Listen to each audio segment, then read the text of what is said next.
বিসমিল্লাহির রহমানির রহিম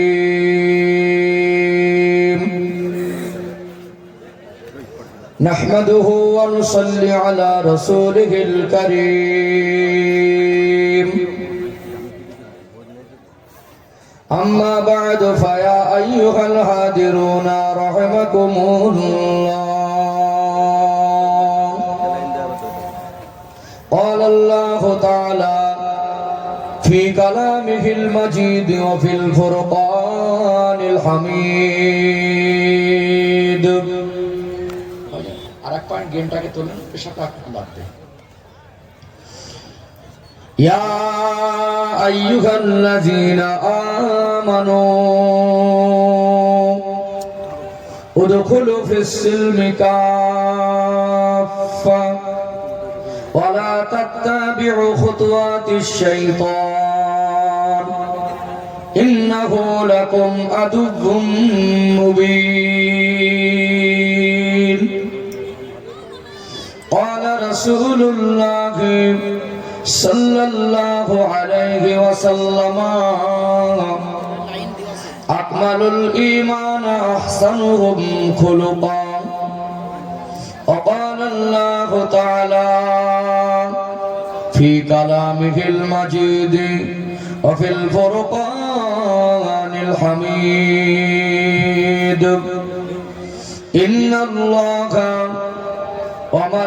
وملائكته يصلون على النبي يا أيها الذين آمنوا صلوا عليه وسلموا تسليما আমরা নামাজে যে দরুদ পড়ি আমার সঙ্গে সবাই পড়েন আল্লাহুম্মা সাল্লি আলা মুহাম্মদ ওয়া আলা আলি মুহাম্মদ কামা সাল্লাইতা আলা ইব্রাহিম ওয়া আলা আলি ইব্রাহিম ইন্নাকা হামিদুম মাজিদ اللهم بارك على محمد وعلى آل محمد كما باركت على إبراهيم وعلى آل إبراهيم إنك حميد مجيد সবাই একটু জেগে করেন লা ইলাহা ইল্লাল্লাহ লা ইলাহা ইল্লাল্লাহ লা ইলাহা ইল্লাল্লাহ মুহাম্মাদুর রাসূলুল্লাহ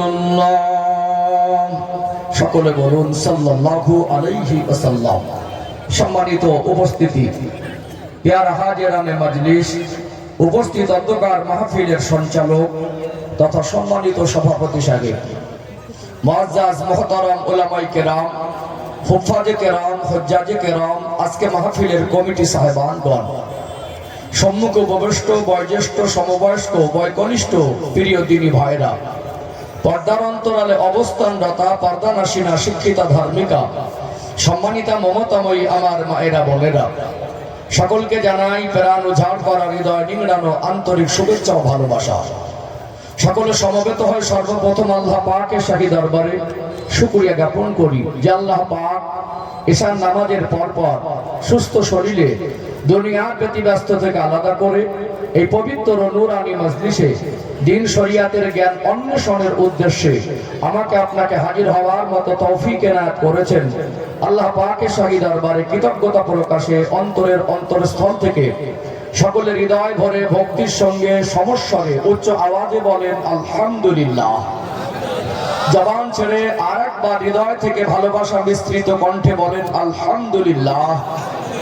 আল্লাহ পাকের প্রশংসার পর অসংখ্য দরুদ ও সালাম প্রেরণ করি সর্বকালের সর্বযুগের সর্বশ্রেষ্ঠ মহামানব, যিনি সৃষ্টি জগতের জন্য রহমত, ইমামুল আম্বিয়া, খাতামুন নবিয়্যিন, সাইয়্যিদুল মুরসালিন, নূরে মুজাসসাম, রাহমাতাল লিল আলামিন, সে প্রিয় রাসূলের পবিত্র রওজা আবহারে দরুদ সালামের ঝর্ণা ধারা অজস্র ধারা বর্ষিত হোক। সকলে ভক্তির সঙ্গে বলুন সাল্লাল্লাহু আলাইহি ওয়াসাল্লাম। সম্মানিত উপস্থিতি, আল্লাহ পাক আমার মতো গুনাহগারকে অযোগ্যকে আপনাদের খেদমতে হাজির করেছেন, আমার জন্য দোয়া করেন। আল্লাহ পাক আমাকে ইখলাসের নিয়তে শরিয়াতের দৃষ্টিকোণ থেকে উপযুক্ত গঠনমূলক আলোচনা সংক্ষিপ্ত আকারে করবার মতো তৌফিক দান করেন, বলেন আল্লাহুম্মা আমিন। আলোচনার প্রারম্ভে দুটি কথা। প্রথমত, আমরা যারা এখানে এসেছি পরবর্তী সময় আসার নিয়ত রেখেছি, আমরা সর্বপ্রথম সকলে নিয়ত করি আজকে পবিত্র নুরানি মাজলিস থেকে আল্লাহ পাক যতটুকু শরিয়াতের সঠিক জ্ঞান অর্জন করার তৌফিক দেবেন, আমরা আমল করব, নিয়ত রাখি আল্লাহ পাক কবুল করেন, বলেন আল্লাহুম্মা আমিন। দ্বিতীয় কথা, আপনারা আমাকে যেখানে বসিয়েছেন এটা যোগ্য ব্যক্তিদের জায়গা, এই জায়গাটা যোগ্য ব্যক্তিদের জায়গা। এখানে বসলে দায়িত্ব অনেক বেশি হয়। এখানে বসে মানুষকে খুশি করা সহজ, আল্লাহ পাকের দিকে তাকিয়ে হক আদায় করা অনেক কঠিন।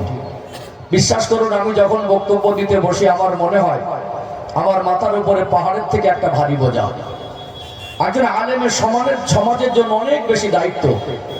2009 সালে গুজরাট থেকে পড়াশোনা সমাপ্ত করে দাওরা হাদিস পর্যন্ত একটা মাদ্রাসায় আমি 10 বছর শিক্ষকতা করেছি। সমাজের মানুষের সঙ্গে মিশে দিনের প্রচারের এই মাধ্যমে আল্লাহ পাক আমাকে, আমার মনে হয় না যে পশ্চিম বাংলায় কোনো জেলা কোনো থানা এরিয়া বাকি আছে। এখন ভয় হয় আমরা আমাদের জায়গা থেকে কতটুকু হক আদায় করতে পেরেছি। মানুষকে হাসির কথা বললে হাসে, দুঃখ কষ্টের কথা শোনালে মানুষের হৃদয় কাঁদে, ফোলানো কথা বললে মানুষ ফোলে। যারা বক্তা হন বিভিন্ন কায়দায় কথা বলে অভ্যস্ত হন। একজন বক্তা যদি মনে করেন সামনে যারা বসে আছেন তাদের খুশি করবো, সেটা সহজ, কিন্তু আল্লাহ পাকের দিকে তাকিয়ে আমার কওমকে দ্বীনের পথে আহ্বান করা, কোরআন হাদিস থেকে তাদেরকে হৃদয় দিয়ে সহজ সরল ভাষায় ভালোবাসা দিয়ে দ্বীনের পথে ডাকা, যাতে আমার কওমের ঈমান আমলের উন্নতি হয়, যাতে আমরা সকলে দ্বীনের পথে প্রতিষ্ঠিত হয়ে আমাদের এই জিন্দেগিকে আল্লাহর পছন্দের জিন্দেগি বানাতে পারি। সেই রকম আল্লাহর দিকে তাকিয়ে বায়ান করাটা অতটা সহজ নয়। আমি আজ পর্যন্ত নিজেকে বক্তা বলে মনে করে উঠতে পারিনি, তারপরে চেষ্টা করি হক আদায় করার। যতটুকু সময় কথা বলবো সময়টুকু আমার কাছে আমানত, ইনশাআল্লাহ আমানতের খেয়ানত করব না। আমি যতক্ষণই কথা বলি শুরু থেকে শেষ পর্যন্ত কি দিলাম আর কি পেলেন একটা হিসাব মিলিয়ে দেবো ইনশাআল্লাহ। উপযুক্ত গঠনমূলক আলোচনা করতে গেলে একটু মনের মানুষ দরকার হয়। আমি আপনাদের কাছে একটা সাহায্য কামনা করছি, সেটা হলো একটু আন্তরিকতা, একটু চোখে মুখে সম্পর্ক, কানেকশন, অ্যাক্টিভিটি। এটা যদি আপনার সঙ্গে আমার না হয়, আপনারা যদি চুপচাপ বোবার মতো বসে থাকেন আর ক্যাসেটের মতো আমি একা যদি বকে যাই, উপযুক্ত গঠনমূলক আলোচনা, গুরুত্বপূর্ণ আলোচনা বক্তার জন্য বোঝানো কঠিন হয়, শ্রোতার জন্য বুঝে নেওয়াও কঠিন হয়। আমরা কোরআন হাদিস বুঝবো বলে জীবনের ইসলামের জন্য এখানে বসেছি আলেমের সহবাতে। এখানে আমাকে আপনাদের সামনে বসিয়েছেন আর আপনারা আমার সামনে বসেছেন, একটু আন্তরিকতা ভালোবাসা দরকার আছে না নেই? আছে না? একটু রেসপন্স দেবেন, তাহলে আলোচনা আগে বাড়াতে সুবিধা হবে। যারা আমার বক্তব্য শোনেন, ফলো রাখেন, জানেন আমি একদম মেপে কথা বলি, আমি হক আদায় করতে বসেছি। সম্মানিত ভাইরা, আমার খুব ভালো মনে পড়ে গত বছর আগের বছরে মাহফিল এসেছিলাম। গত বছরে ভাইরা আমাকে ইনভাইট করেছিলেন, বৃষ্টির কারণে ডেট চেঞ্জ হয়ে থাকলো, অন্য জায়গায় শিডিউল থাকার কারণে আসতে পারিনি। আশপাশে দুধতলা এরিয়ার মানুষ, মুর্শিদাবাদ জেলার মানুষ আমাকে ভালোবাসে। আমি ভালোবাসার মানুষের ধোঁকা দিতে আসেনি। ভূমিকা খুব বেশি লম্বা নেব না।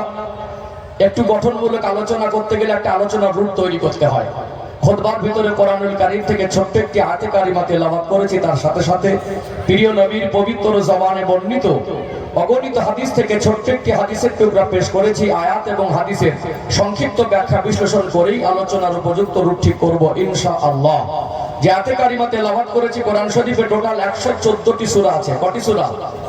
114টি। দ্বিতীয় নাম্বার সূরা, সূরার নাম হলো সূরাতুল বাকারা। এটা কোরআনুল কারীমের সবথেকে বড় সূরা। ছোট বড় আয়াত মিলিয়ে সূরাতুল বাকারার মধ্যে 286টি আয়াত আছে। 208 নাম্বার আয়াত আমি আপনাদের খেদমতে তেলাওয়াত করেছি। আল্লাহ পাক বলছেন, ইয়া আইয়ুহাল্লাযীনা আমানু, যারা ঈমানদার, যারা মুমিন, যারা মুসলমান, আল্লাহ তাদেরকে বলছেন, হে আমার বিশ্বাসী বান্দা বান্দীরা, উদখুলু ফিস সিলমি কাফা, তোমরা পরিপূর্ণ রূপে ইসলামের মধ্যে প্রবেশ করো। ওয়ালা তাত্তাবিউ খুতুওয়াতিশ শাইতান, শয়তানের পদাঙ্ক অনুসরণ করো না। ইন্নাহু লাকুম আদুউম মুবিন, নিশ্চিত রূপে সে তোমাদের চরম দুশমন। প্রথম অংশ এটা একটু আপনাদেরকে খুলে বলা দরকার। আল্লাহ পাক যে বলেছেন পরিপূর্ণ রূপে ইসলামের মধ্যে প্রবেশ করো, এই কথার যথার্থ অর্থ হলো আল্লাহ পাক এবং আমাদের প্রিয় নবী যা আদেশ এবং নিষেধ করেছেন কোরআনুল কারীম এবং হাদিস শরীফের মধ্যে, আমরা যা আদেশ এবং নিষেধ আকারে পেয়েছি, যেগুলো শরীয়তের বিধান হিসেবে আমরা জানি, এগুলোকে শুধু জানলে হবে না, বিশ্বাস করলে হবে না, আমাল করতে হবে। যেমন নামাজ ফরজ সবাই জানি, আল্লাহর হুকুম বিশ্বাসও করি, কিন্তু যদি নামাজ না পড়ি তো ইসলামের ভিতরে পরিপূর্ণ প্রবেশ করা হলো না। পর্দা ফরজ সবাই জানি, যদি পর্দার আমল বাস্তবায়ন করতে না পারি, আল্লাহর হুকুম জেনে বিশ্বাস করেও পরিপূর্ণ ইসলামের মধ্যে প্রবেশ করতে গেলে আপনাকে বাস্তবায়ন করতে হবে আমলে। একদিকে আল্লাহর হুকুম, অপরদিকে আমাদের প্রিয় নবী রেখে যাওয়া সুন্নাহ, নুরানি তরিকা। আমাদের চিন্তায় চেতনায়, লেবাসে, পোশাকে, চলায় বলায়, আমাদের খাওয়ায়, ঘুমে, ব্যবসায়, বিজনেসে, আমাদের বিশ্বাসে, হৃদয়ে সর্বসময় আমার রাসূলের ভালোবাসা আমাদের হৃদয়ে থাকবে। আমাদের কর্মজীবনে আমার নবীর সুন্নাতের আলো বাস্তবায়ন হবে। এর অর্থই হলো ইসলামের মধ্যে পরিপূর্ণ প্রবেশ করা। আমাদের জীবনে তো অনেক কমই, আমরা যা জানি সেগুলো আমরা আমল করতে ব্যর্থ হয়েছি। এটা আমাদের জীবনের সব থেকে একটা বড় নেগেটিভ পয়েন্ট। কথা ঠিক না বেঠিক? যাতে আমরা আমল করতে পারি সেই রাস্তার অনুসন্ধান করতে আজকে আমরা এখানে বসেছি। এখন ইসলামের বিষয় তো অনেক দিক আছে, সব বিষয় থেকে যদি এক লাইন করে বলি, একটা করে আয়াত আর একটা করে হাদিস বলি, আগোছালো হবে। কোনো একটা বিষয় নিয়ে যদি আলোচনা করি, সেই বিষয়টা যদি কম বেশি 2 ঘন্টার মধ্যে উপস্থাপন করি, ওই বিষয়টা অনেক কিছু আমাদের কাছে স্পষ্ট হবে ইনশাআল্লাহ। তাহলে কোনো একটা বিষয় নিয়ে আলোচনা করা, যারা ওলামায়ে কেরাম আছেন জানেন, বিষয় ভিত্তিক আলোচনা, কোনো একটা সাবজেক্ট নিয়ে আলোচনা করা এটা সহজ না। ঘটনা বলার না মজ না, গলার সুর থাকলে একটা লম্বা ঘটনা বলে দিলাম, ওটা মজ না। 2 ঘন্টা ওয়াজ করতে গেলে কমের উপরে 200 ঘন্টার বেশি পড়াশোনা করলে ভালো হয়। আর আমি আমার বক্তব্য জগতে জীবনে ম্যাক্সিমাম আমার এই প্রায় 15 বছরের লাইফে এই বক্তব্য জগতে আমি বিষয়ভিত্তিক আলোচনা করে অভ্যস্ত। আজকেও তার ব্যতিক্রম নয়।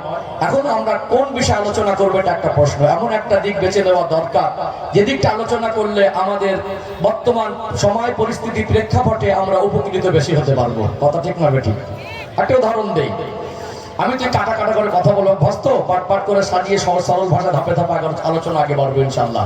সম্মানিত ভাইরা, একজন মানুষ মনে করুন খুবই গরিব মানুষ, লোকটা একটা পর্যায়ে সে ঋণী হয়ে গেছে, ঋণ দেনা করে না, ওই লোকটা ঋণী হয়ে যাওয়ার পরে এমনি দুশ্চিন্তা যে ঋণটা শোধ করবো কি করে, তার উপরে অসুস্থ, এতটা অসুস্থ রোজগার করারও ক্ষমতা নেই। যে লোকটার মাথায় 50,000 টাকা ঋণের বোঝা, যে লোকটা এত জটিল রোগে আক্রান্ত, ডক্টর হয়তো বলছেন, আল্লাহ তো হায়াত মউতের মালিক, ডক্টর হয়তো বলছেন আর বেশি দিন আপনার হয়তো দুনিয়া থাকা হবে না, তাকে যদি আমি ফরজ হজের ফজিলত শোনাই মাথায় ঢুকবে? আমার কথা কি বুঝতে পারছেন? মাথায় 50,000 টাকা ঋণের বোঝা, আর এতটা শারীরিকভাবে অসুস্থতার মধ্যে আছেন, সুস্থ হওয়ার আশঙ্কা তিনি খুব একটা মনে করছেন। আল্লাহ চাইলে সব সম্ভব, কিন্তু তারপরেও সিচুয়েশন বলে দিচ্ছে সুস্থ হওয়ার ভরসা খুব একটা নেই। ওকে যদি আমি কোলের কাছে বসিয়ে গায়ে মাথায় হাত বুলিয়ে আমি যদি ফরজ হজের ফজিলত শোনাই, মাথায় খুব একটা ঢুকবে বলে মনে হয় না। এই জন্য সময়, পরিস্থিতি, প্রেক্ষাপট, বর্তমান পরিস্থিতিকে পর্যবেক্ষণ করে উপযুক্ত বায়ান বক্তব্য করা এটা একজন আলেমের নৈতিক দায়িত্ব। এই জন্য আমাদের আলোচনার বিষয়বস্তু চয়নেও একটু হিকমত কাজে লাগানো, একটু বাস্তবতাকে সামনে রেখে উপস্থাপন করা। যারা সামনে বসে থাকেন তারা কি ভাষায় কি ভঙ্গিতে বুঝবেন সেটাকে ক্যালকুলেশন করে কথা বলা, এর দ্বারা একজন মানুষ সামনে বসে থেকে আলেমের সহবতে বসে ঈমান, আমল, ইসলামকে সহজে বুঝতে পারে। কথা ঠিক না বেঠিক? অনেক বিষয় আছে, আজকে এমন একটা বিষয় বেছে নেবো, 2টো ধাপ সামনে রাখছি, একটাকে কমপ্লিট করে যদি সময় থাকে তো আর একটা যাবো ইনশাআল্লাহ। একটা হলো সংসার আর একটা হলো সম্পদ। কারণ একটা মানুষ দুনিয়ায় ভূমিষ্ঠের পরপর শৈশব কালটা মায়ের কোলে, পরিবারের কোলে আর আদরে আর খেলাধুলা কেটে যায়। 2-4 বছর 5 বছর কিসে কাটে? খেলাধুলা, আদরে। একটু বড় হলে পড়াশোনার চাপে কেটে যায়। যখন আল্লাহ পাক নির্দিষ্ট সময় যৌবন জীবন দেন, এই যৌবন জীবনের পবিত্রতা বজায় রাখার জন্য যে সিস্টেম, বিবাহের পদ্ধতি হালাল, এই স্বামী স্ত্রী বিবাহ বন্ধনে আবদ্ধ হওয়ার পরে একজন ছেলে হোক আর মেয়ে হোক মনে করে এই দাম্পত্য জীবনের সূচনা হয়েছে, যতদিন আল্লাহ হায়াতে রেখেছেন বাকি জীবন একসঙ্গে কাটাবো। এই একসঙ্গে পথ চলা, একটা পরিবার গঠন করা, একটা পরিবারকে দায়িত্ব নিয়ে চালানো, পারিবারিক ভাবে একটা পুরুষ মানুষের জীবনে যেমন সুখ শান্তি দরকার, ঠিক একজন স্ত্রীও পারিবারিক ভাবে তার জীবনে শান্তি দরকার। কথা ঠিক না বেঠিক? একটা পুরুষ মানুষ তার চেহারা যত সুন্দর হোক, পোশাক যত দামি হোক, বিল্ডিং বালাখানা যত চকচকে ঝকঝকে হোক, যদি সোনার ইট দিয়েও বিল্ডিং বানায়, পৃথিবীর সেরা ধনীও হয়, পারিবারিক ভাবে যদি একটা মানুষ শান্তিতে না থাকতে পারে, এই কষ্ট একটা আলাদা পর্যায়ের কষ্ট। আর পারিবারিক ভাবে যদি পেরেশানিতে থাকে, অনেক সময় একটা দুর্বল পুরুষ সফল হয়ে দাঁড়ানো তার জন্য অনেকটা কঠিন হয়। ডিপ্রেশন, যেটা স্টক, যেটা বিভিন্ন আজকে রোগের উৎপত্তি, যেটা চিকিৎসা বিজ্ঞান বলছে পারিবারিক ভাবে বিভিন্ন রকম দুশ্চিন্তা, পেরেশানি, অশান্তি এর কারণে একটা মানুষ তার স্বাস্থ্য ঝুঁকির দিকে চলে যায়, মানে ডিপ্রেশনে ভুগতে থাকে। একটা সময় গিয়ে মানে আপনার যেটাকে স্টক হয়, স্টকের সম্ভাবনাটা অনেকটা বেড়ে যায়। কথা ঠিক বলছি না ভুল বলছি? শারীরিক ক্ষতি, মানসিক ক্ষতি, সামাজিক ক্ষতির ভিতরে আছে। এই জন্য দাম্পত্য জীবন একটা পবিত্র জীবন। আমি যদি 1 ঘন্টা দাম্পত্য জীবন নিয়ে কথা বলি, আয়াত বলবো, রাসূলের হাদিস বলবো, বাস্তবতা বলবো, রেফারেন্স দেব, ইসলামের আলোটা আমাদের দাম্পত্য জীবনে যদি আমরা বাস্তবায়ন করতে পারি, বিশ্বাস করুন তালপাতার ছাউনির নিচে কুড়ে ঘরে ডাল ভাত খেয়ে একবেলা অনাহারে থেকেও শান্তিতে থাকা যায়। আর যদি ইসলামের আলো বাস্তবায়ন না করি, পৃথিবীর বিশ্বের সুন্দরীকে বিবাহ করে সোনার অলংকার মাথার চুল থেকে পা পর্যন্ত সাজিয়ে দিও, পৃথিবীর সব থেকে উঁচু বিল্ডিং এর থেকেও শান্তি পাওয়া যায় না। এই জন্য দাম্পত্য জীবনের ইসলামের শিক্ষা যদি আমরা পৌঁছে দিতে না পারি, সেগুলো যদি আমরা মেনে নিতে না পারি, আজকে ডিভোর্সের সংখ্যা বাড়ছে না কমছে? উপর থেকে ঘরগুলো চকচক করে, মার্বেল, গ্রানাইট, টাইলস, ডিজাইন, নকশা, এসি, কুলার, উন্নত পরিকাঠামো দিয়ে, উন্নত আসবাব সামান দিয়ে আমরা ঘরকে আপডেট করলে কি হবে?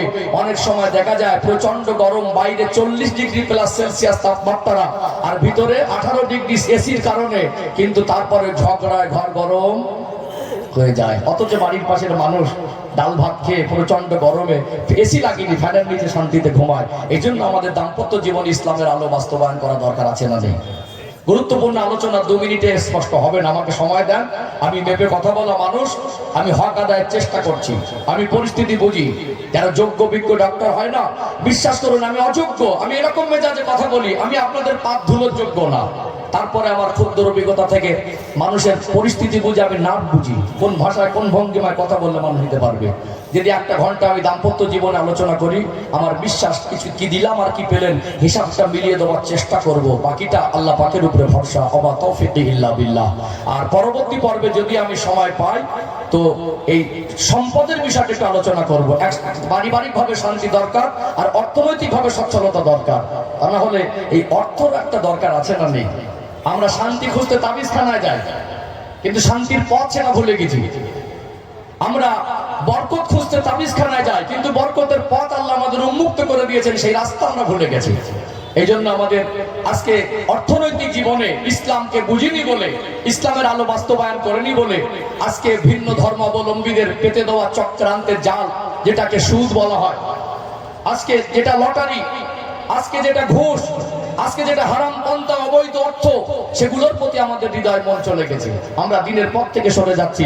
এখানে বসে আক্রমণ করার নামাজ না। ডক্টরের কাছে গেলে ডক্টর যেমন রোগ নির্ণয় করবে, তার সাথে সাথে ওই রোগের নিরাময়ের জন্য তার উপযুক্ত ঔষধটাও ডক্টর লিখে দেবে। কথা বলতে পারছেন না? একজন আলেম উঠে সমাজের মানুষের শুধু দোষ ত্রুটি বর্ণনা করবে, কাউকে নিয়ে অট্টহাসি করবে, আর আপনি পাশ থেকে হেসে বলে দেবেন হুজুর হেবি দিল। এটা সমাধান না। মানুষ মাত্র ভুল হতেই পারে। আমার জীবনে একটা ভুল থাকলে আপনার জীবন আর একটা আছে। এখানে বসেছি ইসলামের জন্য, কাউকে আক্রমণ নয়, কাউকে আঘাত নয়। এখানে বুকে টেনে তার ভুলটাকে বুঝিয়েও দিতে হবে, আর ভুল থেকে যাতে দিনের পথে ফিরে আসতে পারে তার সমাধানটাও তাকে সহজে মাথায় ঢুকে দিতে হবে। কথা ঠিক না বেঠিক? আজকে আলোচনা করব প্রথম ধাপে সংসার, আর দ্বিতীয় ধাপে সম্পদ। ইনশা বলেন ইনশা আল্লাহ। এই জন্য একটু ওয়াজের ভিত তৈরি করে নিলাম। অল্প কথায় ওয়াজ বোঝানো যাবে, আর অল্প কথায় ওয়াজ বোঝা যাবে ইনশাআল্লাহ। ওলামায়ে কেরামরা আছেন তো, মুর্শিদাবাদ জেলার কিছু কিছু মাহফিলে যোগ্য ব্যক্তিরা সভাপতি থাকে, এসব জায়গায় কথা বলে একটা তৃপ্তি পাওয়া যায়। কি বলেন? হ্যাঁ, একটা হাদিস পড়েছি খুতবার ভিতরে, এইটা একটু 2 মিনিট একটু ক্লিয়ার করে নেই। আল্লাহর নবী সাল্লাল্লাহু আলাইহি সাল্লাম বলছেন, আকমালুল ঈমানা আহসানুহুম খুলুকা, তোমাদের মধ্যে ওই ব্যক্তি প্রকৃত ঈমানদার যার আখলাক চরিত্র ভালো। আমরা পোশাকের পরিচর্যা করি, চেহারার পরিচর্যা করি, আদর্শ, নীতি, নৈতিকতা, মানবতা, মনুষ্যত্ব, আখলাক, বিবেক, এগুলো যখন মানে কালিমা লিপ্ত হয়ে যায়, সেগুলোকে চকচকে ঝকঝকে করার চেষ্টা করি না। কোথাও একটা অনুষ্ঠান বাড়ি যাচ্ছেন, বিয়ে বাড়ি যাচ্ছেন, দেখাশোনা অনুষ্ঠানে যাচ্ছেন, হঠাৎ যদি একটু কাদার টুকরা ছিটিয়ে চেহারায় লাগে, অস্বস্তি কাজ করে না? 10 মিনিট সহ্য হয় না, মনে হয় 10 সেকেন্ডের মধ্যে পরিষ্কার করে ফেলে, ধুয়ে ফেলি। চেহারায় একটু কাদা লেগে গেলে 10 মিনিটের মধ্যে ধুয়ে ফেলি। পোশাকে একটু নোংরা লেগে গেলে ওটাকে ধৌত করে পরি, না হয় আলাদা পরি। একটু বেশি ময়লা হয়ে গেলে একদিন দুদিন 3 দিন পর পর সেটা পরিষ্কার করি। আমরা আমাদের আখলাক চরিত্র ঈমান আমল যখন দাগ লেগে যায় সেগুলো আমাদের পরিষ্কার করা হয় না। চেহারা যদি দেখতে কালো হয়, পোশাকটা যদি তালি দেওয়া হয়, আমাদের আখলাক চরিত্রে যদি ইসলামের আলো বাস্তবায়ন হয়, আল্লাহর কাছে প্রিয় হওয়া যায়। কথা ঠিক না বেঠিক? ধাপে ধাপে আগে বাড়ি। প্রথম ধাপটা আমি শুরু করি, পরবর্তী ধাপে সময় পেলে ইনশাআল্লাহ যতটা পারি বলবো ইনশাআল্লাহ। সোনার মানিকেরা, নওজোয়ান তরুণেরা, ও মুর্শিদাবাদ জেলা সোনা ময়না যুবকেরা, আব্বার মায়েরা, আল্লাহ দয়াময় পবিত্র কালাম কোরআনুল কারীমে সূরাতুল বাকারার 208 নম্বর আয়াতের মধ্যে জানিয়ে দেন, ইয়া আইয়ুহাল্লাযীনা আমানু, হে বিশ্বাসী বান্দা বান্দিরা, উদখুলু ফিস সিলমি কাফা, তোমরা পরিপূর্ণরূপে ইসলামের মধ্যে প্রবেশ করো। পরিপূর্ণরূপে ইসলামের মধ্যে প্রবেশ করার অর্থ হলো মন মর্জি চলা যাবে না, ইচ্ছা মতো চলা যাবে না, যা ইচ্ছা তাই করতে পারবো না। আল্লাহ পাকের কথা মতো, আমাদের নূর নবী, দয়ার নবী, মায়ার নবীর কথা মতো জীবনটাকে অতিবাহিত করতে হবে। যেহেতু আমার আলোচনার বিষয়বস্তু প্রথম ধাপ হলো সংসার, এই সাংসারিক জীবনটাকে একটু ক্লিয়ার করে ব্যাখ্যা করার চেষ্টা করি। দুনিয়াতে আমরা মানুষ, আমাদের জীবনে অনেক রকম সম্পর্ক আছে। বাপ বেটার সম্পর্ক, চাচা ভাতিজার সম্পর্ক, আপন ভাইয়ের সঙ্গে আপন ভাইয়ের সম্পর্ক, ভাই বোনের সম্পর্ক, শাশুড়ি জামাইয়ের সম্পর্ক। একটা মানুষ তার জীবনে যত সম্পর্ক আছে এর মধ্যে একটা সম্পর্কের নাম হলো স্বামী আর স্ত্রী। এই সম্পর্কের উৎপত্তি দুনিয়ায় নয়, এই সম্পর্কের উৎপত্তি হলো আল্লাহ পাকের জান্নাতের ভিতরে। আর মনুষ্য জাতি জীবনের প্রথম সম্পর্কের নাম হলো স্বামী আর স্ত্রী। প্রথম সম্পর্কের নাম একটু ক্লিয়ার করে দেই। সর্বপ্রথম আল্লাহ পাক আদম আলাইহিস সালামকে জান্নাতে বানালেন। কজন ছিলেন? প্রথমে একা ছিলেন। তিনি যখন একাই ছিলেন, তার জীবনে কোনো সম্পর্ক ছিল? কোনো সম্পর্ক ছিল না। জান্নাতি নিয়ামত উপভোগ করার পরেও তিনি কি যেন অভাব অনুভূতি করছেন। মনের খবর কে জানে? রেসপন্স দেন। মনের খবর আল্লাহ জানে। জান্নাতে ঘুমিয়ে পড়লেন, বাম পাজর থেকে বেঁকা হাত নিয়ে মা হাওয়া আলাইহিস সালামকে আল্লাহ বানালেন। ঘুম ভেঙে দৃষ্টি নিক্ষেপ করলেন মা হাওয়া আলাইহিস সালামের দিকে। পরম সুন্দরী একজন নারী জান্নাতে ঘোরাঘুরি করছেন। তিনি মনে মনে করছেন, আমার রব তিনি এত মহান, আমার মনের অবস্থানকে তিনি বুঝে হয়তো আমার জন্য বানিয়েছেন। মা হাওয়া আলাইহিস সালামকে আল্লাহ অতি সুন্দরী করেছিলেন। মানুষ জাতির মধ্যে সব থেকে সুন্দর চেহারা করেছিলেন আল্লাহ পাক আমাদের প্রিয় নবীর। আর নারী জাতির মধ্যে মা হাওয়া আলাইহিস সালামকে আল্লাহ সুন্দরী বানিয়েছিলেন। তো আল্লাহ পাকের নবী আদম আলাইহিস সালাম মনে মনে করছেন, আমার রব আমার মনের অবস্থান বুঝে আমার জন্য হয়তো বানিয়েছেন। আল্লাহ পাক আওয়াজ দিয়ে বললেন, আদম আপনার জন্যই বানিয়েছি, তবে কোনো হালাল না। আপনার সঙ্গে বিবাহ বন্ধন আবদ্ধ করিয়ে দেব, আর আপনার হালাল স্ত্রী হবে, একসঙ্গে সময় কাটাবেন। বিবাহ করে দিলেন কোথায়? জান্নাতের মধ্যে। যতদিন জান্নাতে বসবাস করেছিলেন তাদের কোনো সন্তান ছিল না। দুনিয়ায় তারা স্বামী স্ত্রী সম্পর্ক ব্যতীত কোনো সম্পর্কের উৎপত্তি হয়নি। দুনিয়া থেকে আল্লাহ জান্নাত থেকে দুনিয়ায় নামিয়ে দেওয়ার পরে যত সম্পর্ক সব দুনিয়ায় হয়েছে। একটা সম্পর্কের উৎপত্তি ওটা আল্লাহ জান্নাতে। এটা মানুষ জাতির সৃষ্টির সূচনা লগ্নে আল্লাহ পাক প্রথম সম্পর্ক হিসেবে স্বামী স্ত্রীর সম্পর্ক দিলেন। জোরে বলুন সুবহানাল্লাহ। কি মনে হয় গুরুত্ব আছে না নেই? আছে না? সময় গড়ানোর সাথে সাথে বিষয়টা একদম পানির মতো পরিষ্কার হয়ে যাবে ইনশাআল্লাহ।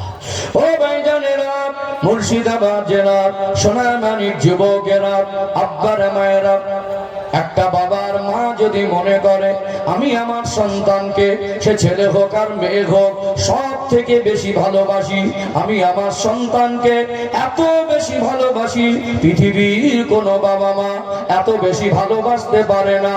তারপরেও ওই বাবার মা যদি সন্তানের জন্য ডায়মন্ড হীরার ইট দিয়ে বিল্ডিং বানিয়ে দেয়, সব থেকে দামি গাড়ি কিনে দেয়, সব থেকে দামি খাবার খাওয়ায়, সব থেকে দামি পোশাক পরায়, আর যদি দাবি করে আমি আমার সন্তানকে পৃথিবীর সব থেকে বেশি ভালোবাসি, আমি যতটা ভালোবাসি অন্য কোনো বাবা মা এতটা ভালোবাসতে পারে না, আল্লাহ দয়াময় এই বাবা মার ভালোবাসা সন্তানের ভালোবাসা আলাদা রকম দিলেও একটা নির্দিষ্ট সময়ে মনুষ্য জাতি জীবনের একটা বৈশিষ্ট্য হলো আল্লাহ নির্দিষ্ট সময় যৌবন দেন।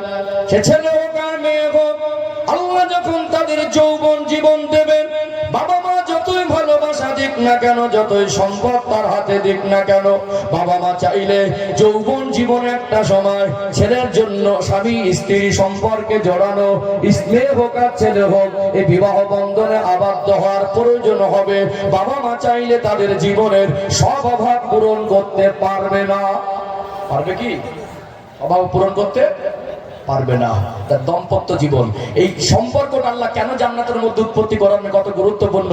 আর একটা বিষয় বলি, আরেকটু পরিষ্কার হবে ইনশাআল্লাহ।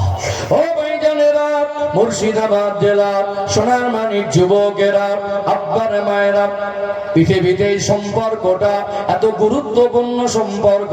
যদি এই সম্পর্ক আমার আল্লাহ না দিতেন, যদি এই সম্পর্ক মানুষের ভিতরে না থাকতো, দুনিয়ার মানুষ তাদের জীবনটা পেরেশানির মধ্যে পড়ে থাকতো।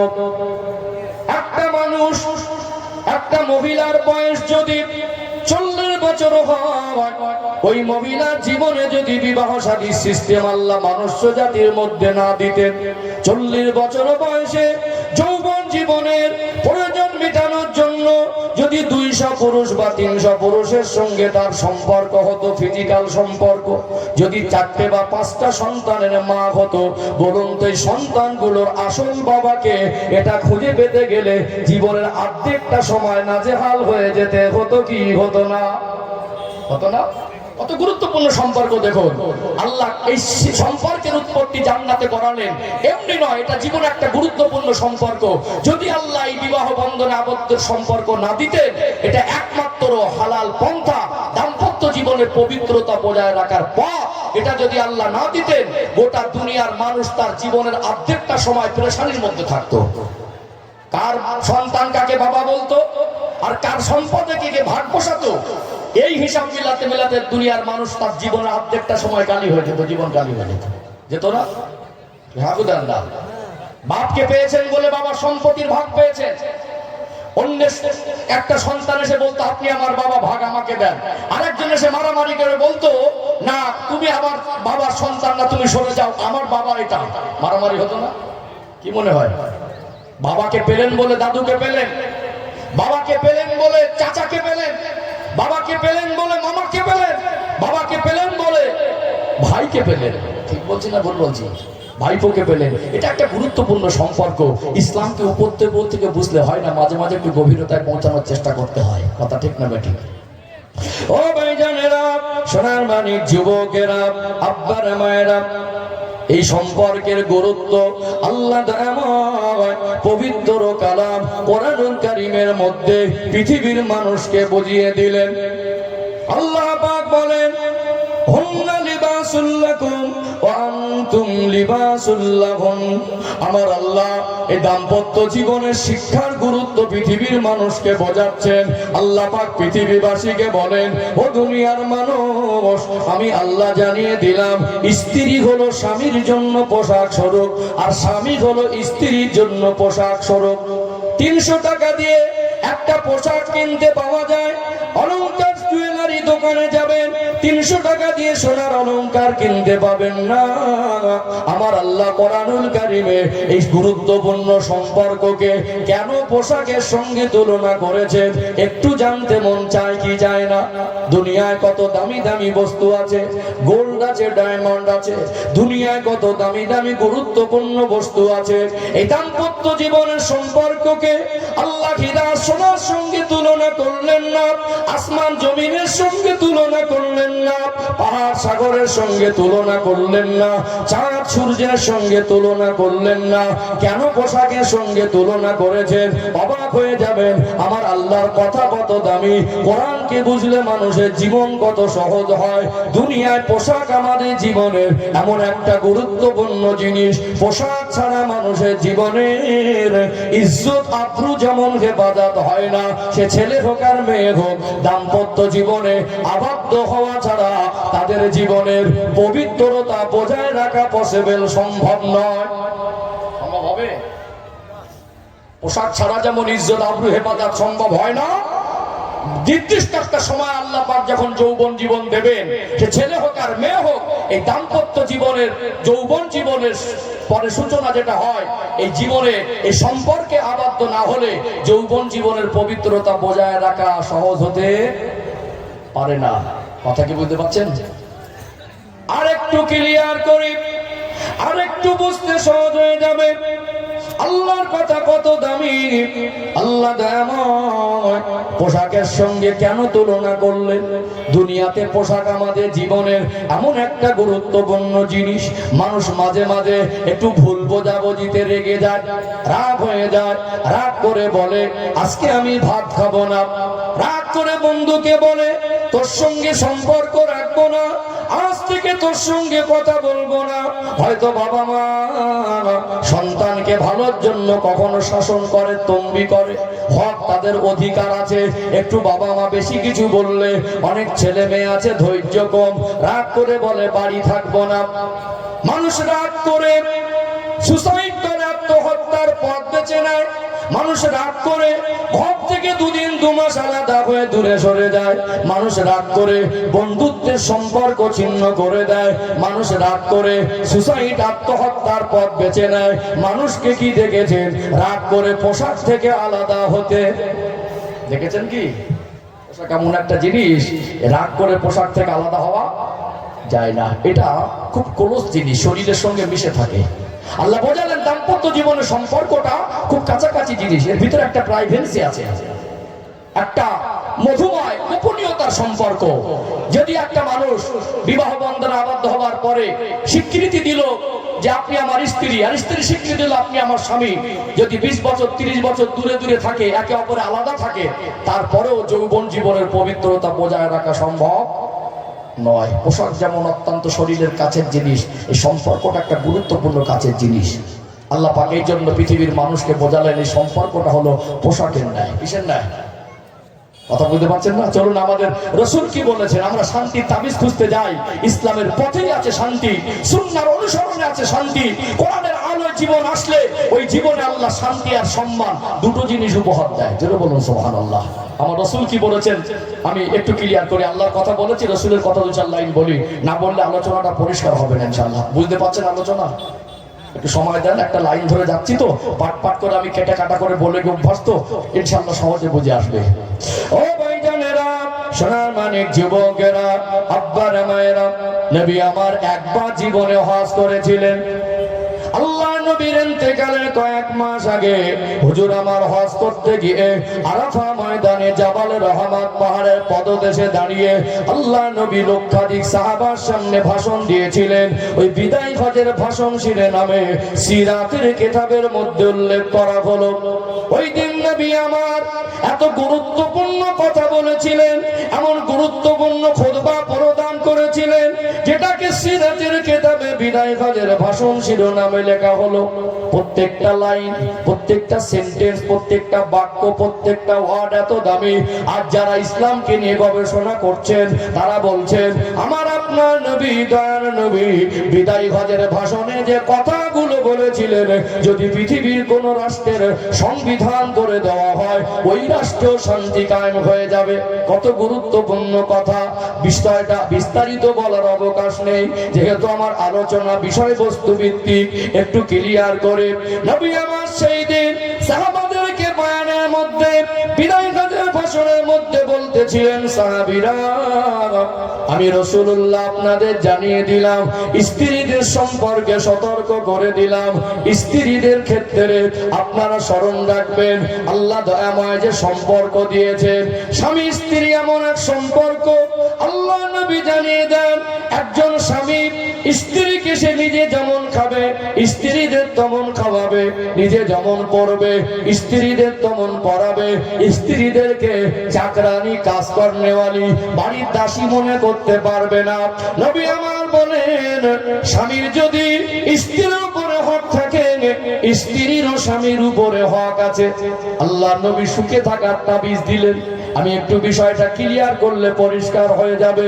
নবী আমার দাম্পত্য জীবনে যাতে সুখ শান্তি হয়, আল্লাহ নবী পৃথিবীর মানুষকে শান্তিতে থাকার জন্য তার দাম্পত্য জীবনের বাস্তবতাকে উদাহরণ করে রেখে গেলেন।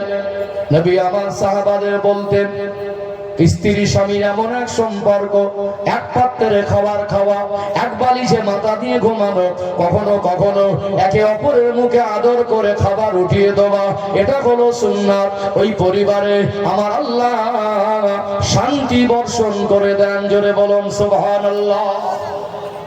অনেক সময় কি হয়, অনেক অর্থ সম্পদ আছে, গরিবের মেয়ে দেখতে সুন্দরী বলে বিবাহ করেছে, সেক্ষেত্রে এই স্বামীর বাড়ির যে শ্বশুর বাড়ির লোকজন তারা অনেক সময় বিভিন্ন রকম কটূক্তি করে, কথার দ্বারা আক্রমণ করে। গরিবের বাচ্চা, ফকিরের বাচ্চা, তোর বাপের বাড়ি কি আছে, বাপের গেলে তো দেখিসনি, বাপের জন্মে দেখিসনি, এখানে সে সব সুখ শান্তি পেয়ে গেলি, বিভিন্ন রকম তুচ্ছ তাচ্ছিল্য করে না? হ্যাঁ, করে না? ইসলাম বলছে স্ত্রী হিসাবে যখন তাকে গ্রহণ করেছেন, তুচ্ছ তাচ্ছিল্য আপনার জন্য পারমিশন নেই। বাড়ির চাকরানি না, দাসী না, কাজ করনেওয়ালি না। আল্লাহ নবী বলছেন, তুমি যেমন খাবে তোমার স্ত্রীর খাবার মানটা যেন সামঞ্জস্য থাকে, তুমি যেমন পড়বে তোমার স্ত্রীর পোশাকে যেমন সামঞ্জস্য থাকে। নিজে অনেক টাকা পয়সা মাল সম্পদ, সমাজের বড় নামকরা মানুষ, সম্মানী মানুষ, পরিচিত মানুষ, ওই মানুষটা হয়তো বললো, এই গরিবের বাচ্চা, তোকে যা দেবো তুই তাই করবি, এটা পড়বি তো পড়, না পড়বি তো না পড়। এরকম মাঝে মাঝে চিত্র ঘটে কি ঘটে না? আমার মতো আমি বলবো, তাকে তুচ্ছ তাচ্ছিল্য নজরে দেখবো।